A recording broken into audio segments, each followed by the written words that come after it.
ஆனால் ஒரு இப்போ பேஷண்ட் போகிறாங்க, இல்லை ஒரு பர்சன் வந்து வெளியில் போகிறாரு, வெளியூருக்கு போகிறாரு, இல்லை வெளிநாட்டுக்கு போகிறாரு, அங்கே போயிட்டு அவர் வந்து சட்டம் ப்ராப்ஸ் ஆகிடாருன்னு வச்சுக்கோங்க, சொல்கிறதுக்கு யாருமே கூட அலோவ் பண்ணுறாங்க. சுகர் பேஷண்ட்டு சரியாக சாப்பிடாம இருந்துக்கலாம், பட் ட்ரக் எடுத்துப்பாரு, மெடிசன் எடுத்துருப்பார், ஸோ அன்கான்சியஸ் ஆகிருப்பார்.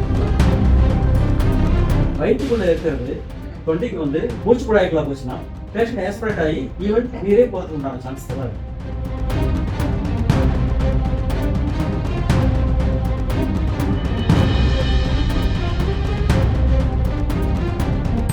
பேஷண்ட் வந்து இந்த ப்ராப்ளம் இருக்கு, இல்ல பேஷண்ட் வந்து ப்ரீவியஸ் சர்ஜரி அப்பவும் ஏதாவது ஒரு இன்சிடென்ட்ஸ் நடந்திருக்கலாம், அதையும் இவருக்கு சொன்னா ஓகே, அப்போ லாஸ்ட் டைமே இந்த மாதிரி ப்ராப்ளம் வந்திருக்குன்னா இந்த தடவை வந்து வர அனஸ்தெசிஸ்ட் சர்ஜன் எல்லாமே கேர்ஃபுல்லா பெர்ஃபார்ம் பண்ணுறது சேஃபா இருக்கும் பேஷண்ட்ஸுக்கு. ஸோ நம்மளுடைய மெடிக்கல் ஹிஸ்ட்ரி வந்து கம்ப்ளீட்டா வச்சுக்கணும். எப்பவுமே ஆப்ரேஷனுக்கு போகும்போது நம்மளுடைய மெடிக்கல் ரெக்கார்ட்ஸ் எல்லாத்தையும் கொண்டுட்டு போகிறது பெட்டருங்க. அவருக்கு என்ன கார்டியக் ப்ராப்ளம் இருக்கா, வேற ஏதாவது லங்லையோ இல்லை கிட்னியில என்ன ப்ராப்ளம் இருக்கு, முன்னாடி என்ன ட்ரீட்மெண்ட் எடுத்திருக்காரு, கம்ப்ளீட் ஹிஸ்ட்ரி. நார்மலா ஒவ்வொருத்தரும் நம்ம வந்து ஒரு மெடிக்கல் ஃபைல் ஒன்று வச்சுக்கோங்க. எங்க போறதுனாலும் அந்த ஃபைல் எடுத்துட்டு போயிடணும். மெடிக்கலா ட்ரீட்மெண்ட் எடுக்கணும் அப்படின்னா அது கொடுத்து போயிடணும். அதே மாதிரி நம்மளை பத்தின ஒரு என்ன நம்ம டயபெட்டிக்கா இல்லை ஹைப்பர் டென்ஷன் இருக்கா அதை பத்தின ஒரு சின்ன ஆல்வேஸ் ஒரு கார்டு வச்சுக்கணுங்க.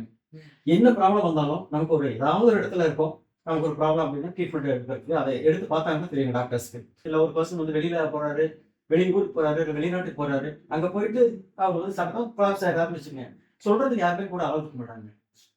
ஸோ மெடிக்கல் இதை பத்தி ஒரு ஸ்லிப் ஒரு வச்சிருந்தோம்னா நமக்கு என்னென்ன ப்ராப்ளம் இருக்கு, என்ன மெடிசன் எடுக்கிறாங்க, என்ன ப்ராப்ளம்ஸ் இருக்கு ஃபர்ஸ்ட்டுங்க, என்ன ஹைப்பர் டென்ஷன் இருக்கா, இல்லை டயபெட்டிஸ் இருக்கா, என்ன அலர்ஜி, ஏதாவது ட்ரக்ஸுக்கு அலர்ஜி இருக்கா, இல்லை வேற எதுவும் ப்ராப்ளம் இருக்கா, ஏதாவது தைராய்டு ப்ராப்ளம் இருக்கா, என்ன இந்த மாதிரி என்னென்ன ப்ராப்ளம் இருக்கோ அது லைன்ல ஒரு ஒரு ஒரு முன்னாடி பக்கத்துல ஒரு கார்டு மாதிரி இருந்தா போதுங்க. அதில் முன்னாடி பக்கத்துல மென்ஷன் பண்ணிக்கலாம் என்ன ப்ராப்ளம்ஸ் இருக்கு. பின்னாடி பக்கத்துல என்ன ட்ரக்ஸ், என்னென்ன மெடிசின்ஸ் எடுத்துக்கிட்டு இருக்கோம், இப்போ அதுக்கு என்ன எடுத்துக்கிட்டு இருக்காங்க. அதே மாதிரி நீங்க சொன்ன மாதிரி பிளட் குரூப் அதுல இருந்ததுன்னா ஒரு எமர்ஜென்சியா இருக்கும்போது குரூப் அந்த நேரத்தில் போய் நம்ம செக் பண்ணிட்டு இருக்காங்க. ஓகே, இந்த குரூப் அப்படிங்கிறது நமக்கு தெரியும். ஸோ அதை வேணும்னா இதுல பிளட் தயாரிக்கணும், நம்ம அரேஞ்ச் பண்றது ஈஸியா இருக்கும். அதே மாதிரி ட்ரக்ஸ் வந்து என்ன எடுக்கிறாங்களோ இந்த ட்ரக்ஸ் எடுக்கிறோம்னா இப்போ ஒரு அன்கான்சியஸ் ஆகிட்டாருன்னா எதனால, சப்போஸ் ட்ரக்ஸ் ஓவர் டோஸ்னால கூட இருக்கலாங்க.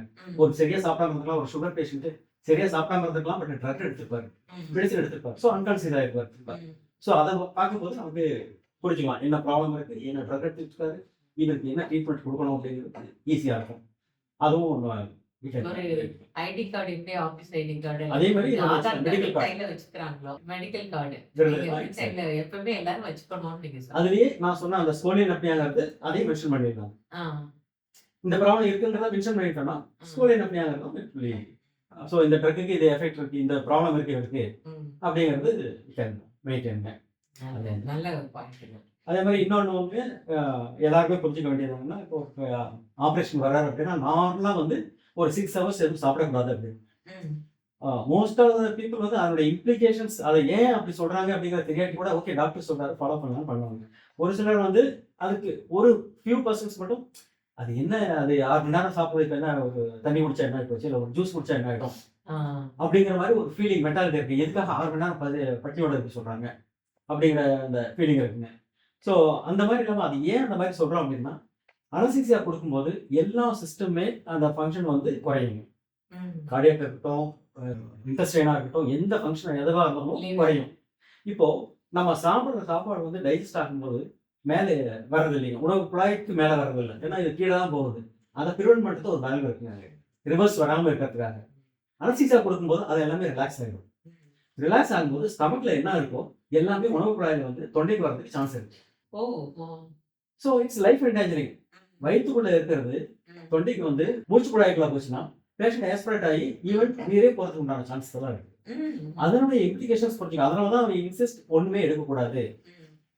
திட உணவாக இருந்தால் 6 மணி நேரம், மினிமம் 6 மணி நேரம். திட உணவாக இருந்தால் அட்லீஸ்ட் 4 மணி நேரம். தண்ணியாக இருந்தால் குறைஞ்சது 2 மணி நேரம். 2 மணி நேரத்துக்குள்ள எதுவுமே எடுக்கக்கூடாது. இது அதனால தான் ஜென்ரலாக சொல்றது, இங்கே வந்து அந்த மாதிரி பாகுபடுத்த தெரியாது மக்களுக்கு. 6 hours ஆகுது எதுவும் எடுக்க மாட்டோம். அதுக்குள்ள அந்த 6 மணி நேரத்தில் ஸ்டமக் வந்து எம்டி ஆகிடுங்க. என்ன சாப்பிட்டுருந்தாலும் அது எம்டி ஆகிடும். அப்படியே இருந்தால் கூட ஆப்ரேஷன் வர்ற முதல் நாள் வந்து ஈஸியாக டைஜஸ்ட் ஆகிற மாதிரி பண்ணுது, ஈஸியாக செரிமானம் ஆகிற மாதிரி உணவு எடுத்துக்கணும். இட்லி அந்த மாதிரி இட்லியோ இல்லை ரைஸோ, சப்பாத்தி, பரோட்டா அந்த மாதிரி ஐட்டத்தை எடுக்கக்கூடாது ஆப்ரேஷனுக்கு முன்னாடி.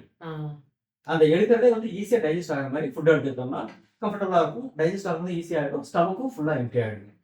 ஸோ தட் நம்ம அனசிசா கொடுத்தாலும் இந்த மாதிரி ப்ராப்ளம்ஸ் இல்லாம அவாய்ட் பண்ணிக்கலாம். அதுக்காக தான் எதுவுமே சாப்பிடக்கூடாது அப்படின்னு சொல்றீங்க. ஆ, அது நல்ல பாயிண்ட்.